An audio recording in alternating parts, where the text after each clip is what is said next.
Señoras con señores, insisto una vez más sobre el mal que no existe y nuestra condición fantasmagórica, continuando con el análisis de esta obra, el concepto de la angustia de Soren Kierkegaard. Básicamente él decía que la angustia proviene, para resumirlo groseramente, del pecado y de la libertad. El pecado que genera el sentimiento de culpabilidad abstracto, y la libertad que genera ese miedo al libre albedrío, ese miedo a ser responsable de las propias acciones, que a uno lo paraliza y le hace en última instancia ser más proclive a la dictadura y al ordenamiento y al despotismo de alguna fuerza externa que a su propia capacidad de decidir su propio futuro. Esto definiría bastante el problema que estamos viviendo hoy en día y de qué estrategias de manipulación de masa, de psicosis colectiva, se están sirviendo esos centros de poder que los llaman elitistas, estas asociaciones de fondos buitre que se dedican a decretar y a rediseñar la realidad orgánica en la que estamos viviendo. Bien, básicamente el nexo que existe entre el cuerpo y el alma está forjado por el espíritu, según Kierkegaard. Les leo. El hecho de la aparición de la angustia es la clave de todo este problema. La angustia. La angustia no es el miedo. La angustia es algo sutil que vendría siendo una linfa que forma parte de la naturaleza humana. El miedo es algo diferente. El miedo es una fuerza arrebatadora de la propia conciencia y susceptible de manipulación. Es precisamente el combustible que se está utilizando para esclavizarnos y redefinir nuestra propia naturaleza como seres humanos y divinos. La angustia no es el miedo. La angustia es al miedo lo que pudiera ser la nostalgia o la melancolía a la tristeza. Usted puede estar melancólico y nostálgico sin mostrar tristeza. Es más, esa melancolía, esa nostalgia puede incluso generarle alegría, paz, en tanto en cuanto usted está recordando algo que le reporta momentos de alegría y de paz. Y si bien usted está en modalidad nostálgica o melancólica, no tiene por qué necesariamente estar triste.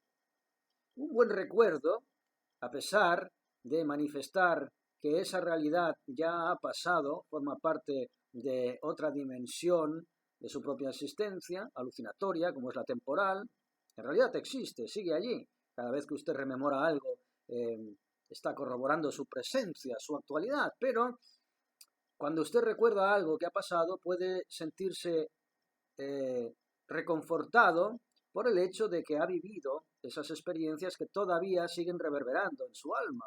Y eso no genera tristeza. Lo digo porque muchas veces cuando se habla de melancolía y de nostalgia se la relaciona con la tristeza. No, señores, no, señores. La melancolía y la nostalgia pueden ser factores de felicidad, de alegría, como constatación de pasajes hermosos que todavía alimentan el propio espíritu.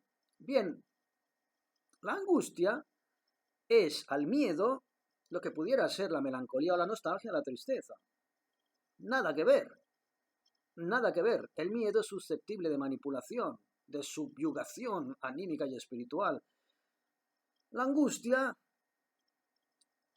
es linfa, es savia, es sangre, si quieren ustedes, de su propia condición existencial, a nivel también orgánico, no solamente espiritual. La angustia es ese ruidito del engranaje cósmico que le recuerda a usted que sigue vivo y que está experimentando en esta cuerda material una realidad de tantas.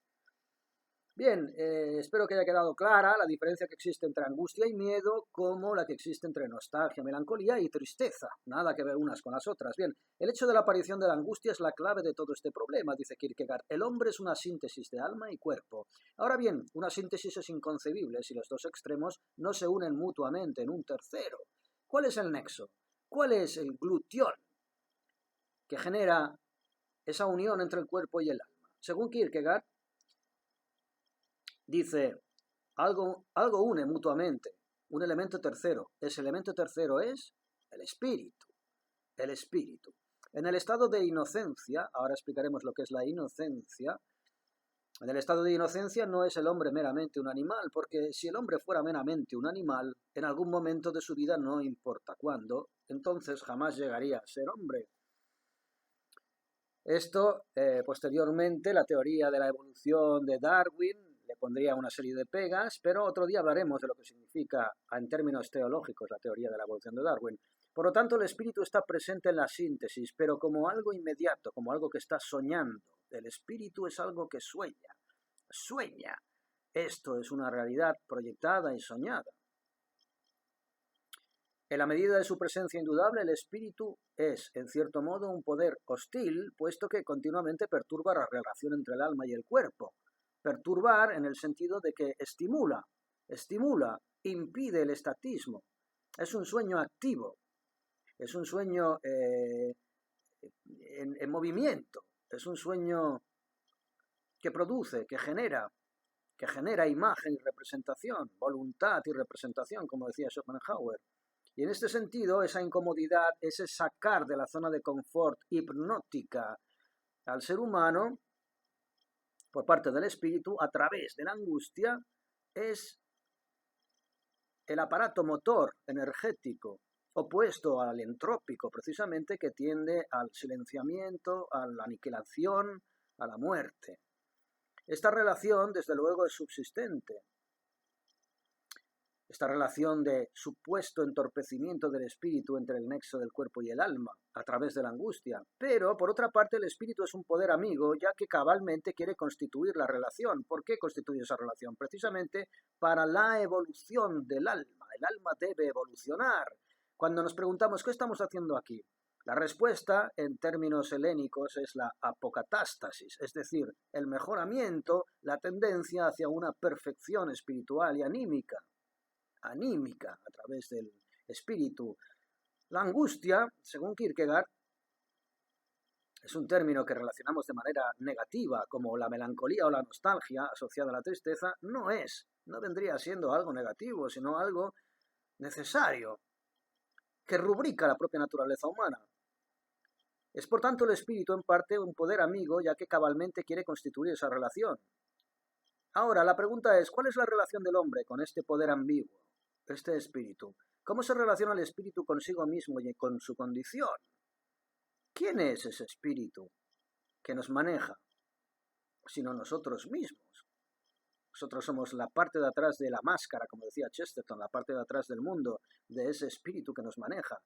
El espíritu es nuestro maestro de marionetas, mueve nuestras cuerdas. Esta relación es la de la angustia, a través de la angustia, esos movimientos que ejerce el espíritu para que nosotros como alma nos comportemos de una manera o de otra, y a través de la angustia vivamos la realidad de una manera u otra, es precisamente la vida, la manufacturación de la experiencia de la vida y de la existencia, de la experiencia orgánica. Bien, pero ¿qué es esa angustia? ¿De dónde procede esa angustia? ¿De dónde procede esa angustia? Kierkegaard dice que la angustia es ignorancia, en el sentido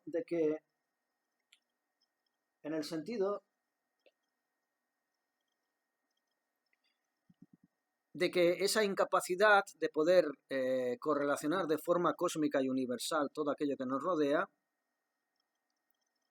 esa ignorancia es lo que genera esa sensación de angustia, que al mismo tiempo es la que nos mueve a poder seguir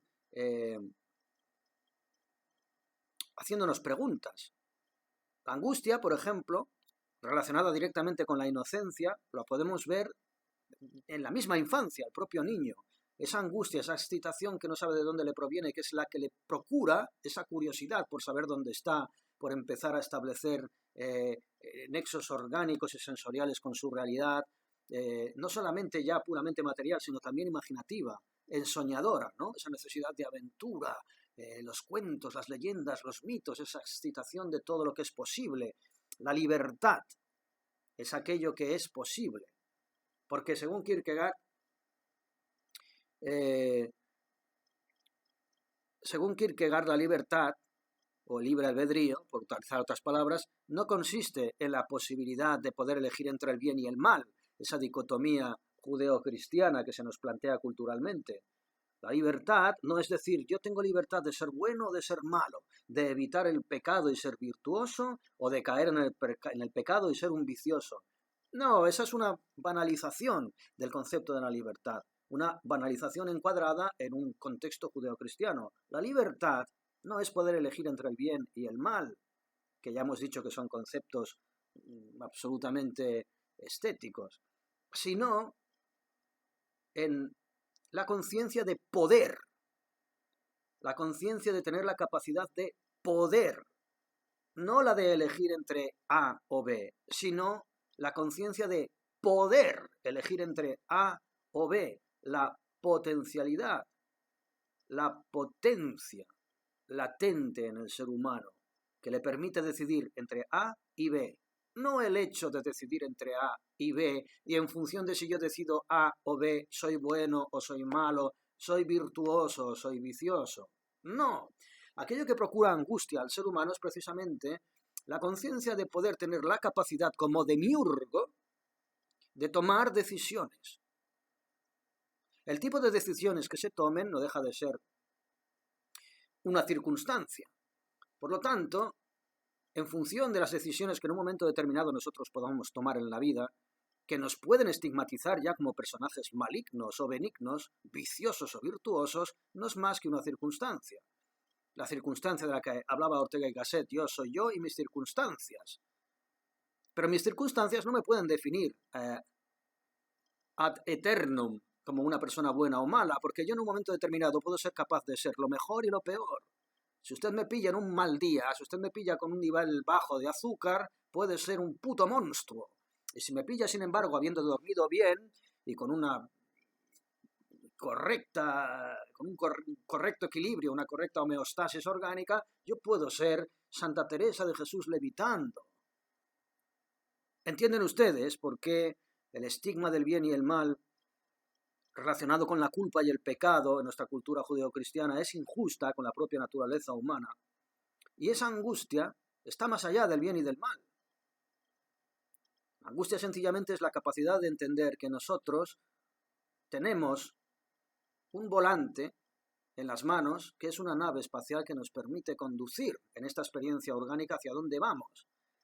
Y en ese sentido, hablaba Kierkegaard de la angustia y de la ignorancia. Y cuando hablamos de ignorancia, Kierkegaard habla de Adán, vamos al pecado original, porque él relaciona la angustia con el pecado y la libertad. Y el pecado en nuestra cultura judeocristiana, ¿con qué está relacionado? Con la caída de Lucifer y la tentación a Adán, nuestro antepasado primigenio, y el bien y el mal, etcétera, etcétera. Pero vamos a ver, ¿cómo puede Adán ser culpable de algo si desconoce los términos de bien y de mal o de muerte? Así explica Kierkegaard que en realidad ese concepto judeocristiano de la culpa, que nos es martilleado en la cabeza continuamente para poder de alguna manera manipular nuestro comportamiento, nuestra forma de ver la realidad, es erróneo.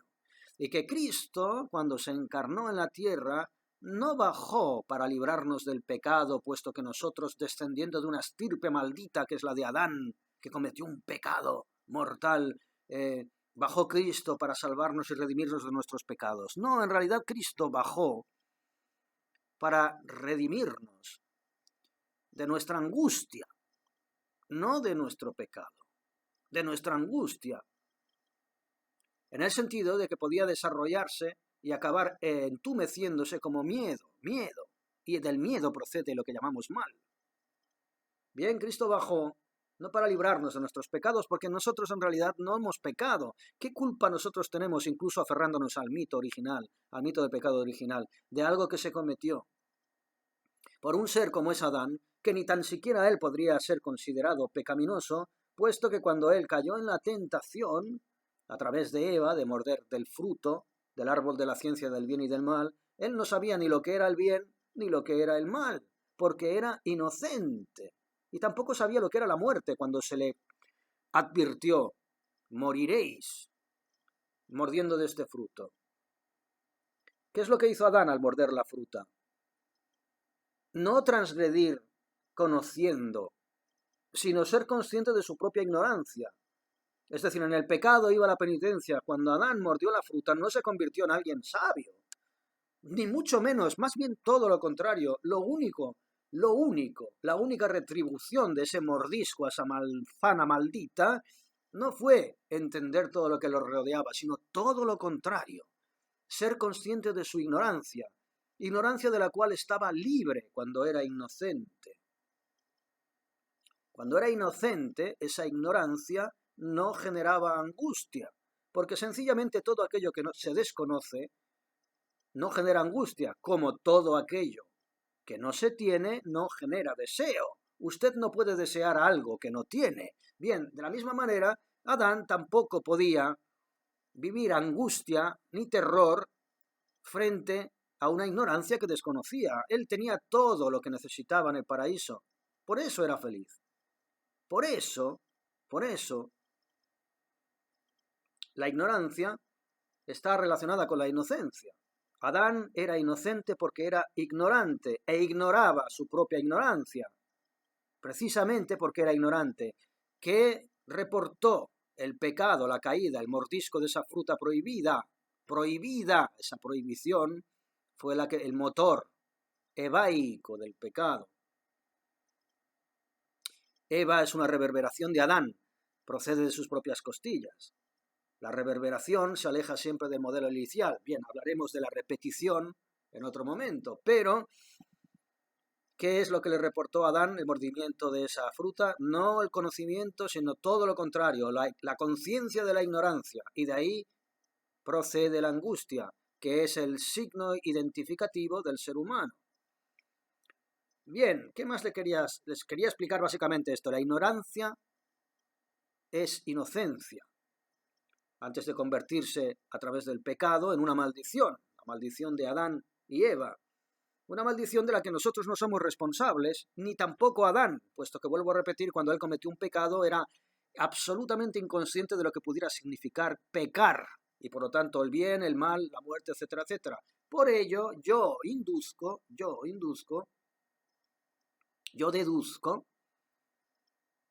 que cuando Cristo bajó para redimirnos de nuestros pecados, no nos redimía en realidad de nuestros pecados, puesto que somos inocentes de base, no culpables de base, como se nos ha querido instruir a través de la cultura judío-cristiana. Inocentes de base, como ignorantes, éramos inocentes. El pecado fue cometido, aquello que llamamos pecado, fue cometido en santa ignorancia. Por lo tanto, la ignorancia nos redime del pecado. Cristo no bajó a redimirnos de un pecado del cual nosotros no éramos culpables, sino de la angustia, y por lo tanto del miedo como metástasis que generaba esa conciencia de la ignorancia. De la misma manera en que en otro vídeo les dije que en realidad el diablo no pecaba de soberbia queriendo sustituir a Dios, sino que pecaba de envidia, puesto que Dios había delegado la misión de redimir al ser humano no a su ángel predilecto, Lucifer, Satanás, sino a Cristo, encarnado como hombre en la tierra, y por lo tanto el diablo no era culpable del pecado de soberbia, puesto que jamás quiso sustituir a Dios, sino del pecado de envidia. Tanto amaba a Dios que no podía soportar ser un segundón. Les digo que Cristo no nos redimió de nuestros pecados, sino de la angustia que generó ese tropezón y esa caída y esa tentación de la cual podemos hablar en otro momento. En ese sentido, la angustia es pues la autocensura. Todo aquello que nos angustia, aparte de ser un motor, una linfa existencial, un signo de humanidad, es un sentimiento de autocensura, aquello que nos hace sentirnos horrorizados por la conciencia de ser capaces de crear nuestra propia realidad, de ser demiurgos de nuestra propia realidad, de nuestra chispa divina. Y eso da mucho miedo. Ser responsable de nuestros actos es lo que más miedo puede darnos. Por eso mucha gente prefiere dictadores en el poder, por muy corruptos que sean y por mucho que atenten contra nuestra propia naturaleza humana y divina. Mucha gente, el 80% por lo que hemos visto en estos últimos 5 años, prefieren a un dictador y a un corrupto que a una persona que respete nuestra propia capacidad individual y por tanto humana y divina de interpretar el mundo tal y como nosotros lo podamos interpretar intuitivamente. a través de nuestra inocencia, ignorante, si quieren ustedes, ese paraíso perdido que supone haber transgredido, mordiendo el fruto del árbol de la ciencia, es la pérdida de esa conciencia divina que forma parte nuestra. ¿Cuál es la manifestación de esa pérdida de conciencia? No es el mal y el pecado, es la conciencia de la ignorancia, de la cual estábamos protegidos antes de cometer ese supuesto pecado. Bien. La libertad, pues, es ser consciente de nuestro poder, no ser consciente de poder elegir entre dos opciones. Esas dos opciones nos las plantean marcos culturales con los cuales no tenemos por qué comulgar, básicamente. Así pues, dice Kierkegaard, toda la realidad del saber se proyecta en la angustia como forma de la nada. Y la nada corresponde precisamente a la ignorancia. En el momento en que nosotros somos conscientes de nuestra ignorancia, somos conscientes de esa nada que anula cualquier sentido lógico de un mundo establecido en bien, mal, virtud y pecado, o arriba y abajo, izquierda, derecha, negro, blanco, pesado, ligero, todo conceptos absolutamente alucinatorios, de eso hablo en el libro también que voy a sacar,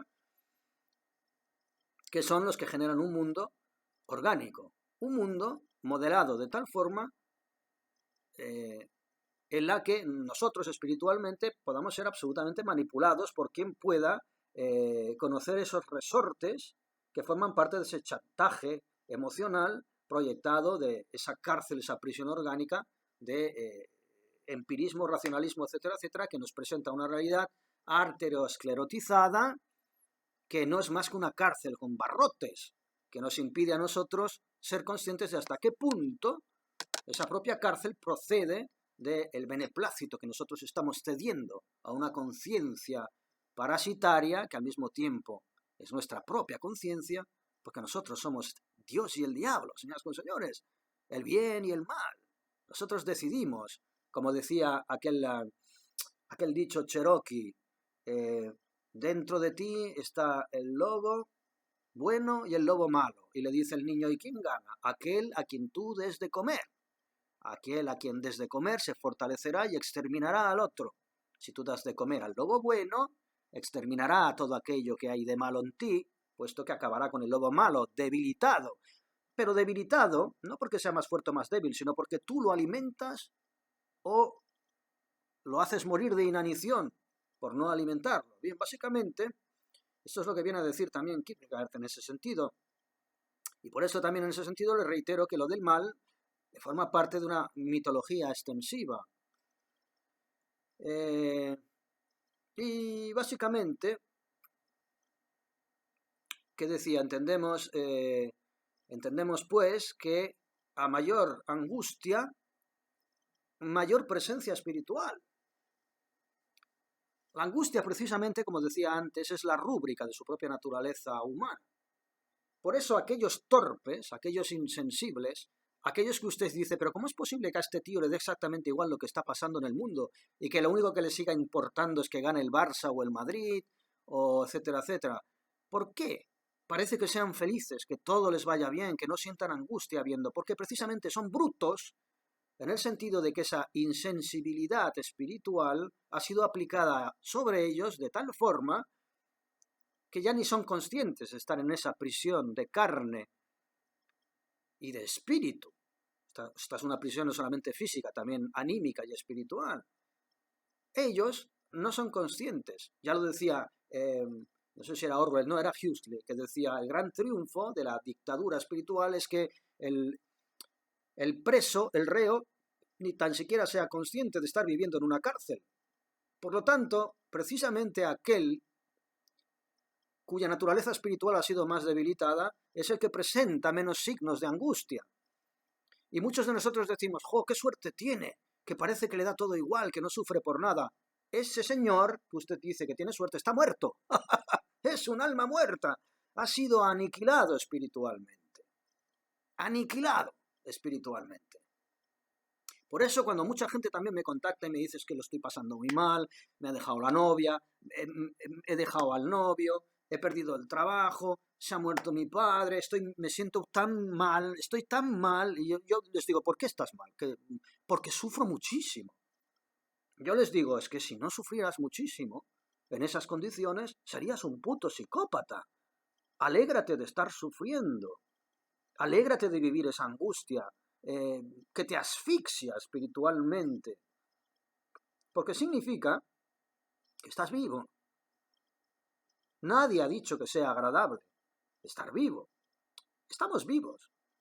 Y el certificado de nuestra propia humanidad es precisamente esa angustia. Si tú no sufrieras porque te ha dejado la novia, se te ha muerto la madre o has perdido el trabajo, serías un puto psicópata.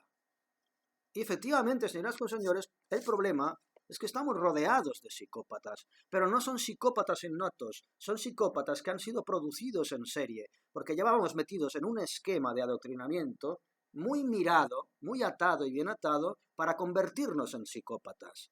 ¿Cómo? Insensibilizándonos,